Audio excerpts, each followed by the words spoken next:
Check the car, please. Copy, will do.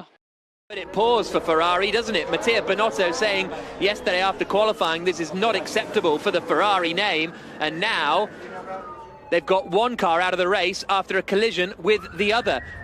Presumably there's some debris on circuit is the reason that the safety car was deployed, because there was no obvious cars on track or stranded machines out there. Thank you for joining us on the BBC Sport website, by the way. Apologies for the delay in getting the feed up. We started talking at 2 o'clock, I promise, but I'm sorry that you couldn't hear it at that point. But we're behind the safety car. We're looking at Charles Leclerc weaving from left to right on the hard compound of tyre as he comes down into turn 4. So he's going to try and run long in this Grand Prix. He's not in a terrible position after that. He only started in 17th position on the grid, and he's now last, but on a set of hard tyres. So not an absolute disaster. And I think that's the second time in 4 races that the Ferrari drivers have come together. Was it anyone's particular fault, Jolyon?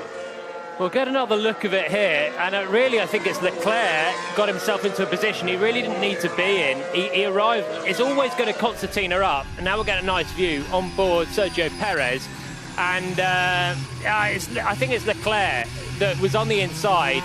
Vettel always had to turn in. He had a car on the outside, and I don't think Leclerc needed to be going for half a gap on the inside. It was not a sensible move at all. I put the blame squarely on Charles Leclerc for that one. Vettel was always going to have to turn into the corner. He had cars on his outside, and Leclerc kind of did what Vettel nearly did last week in terms of when Vettel spun trying to go up the inside of Sainz. It was a late half move, and he ended. Stay hard right, turn 3, Max. Stay hard right at turn 3. Whack, he's at the back, behind the... I'm sure that's going to be a long race for him now. Here's Leclerc's radio. Is everything fine on the rear?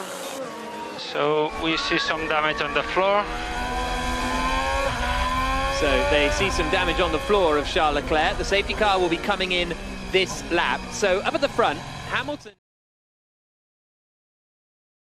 Is everything fine on the rear? So we see some damage on the floor.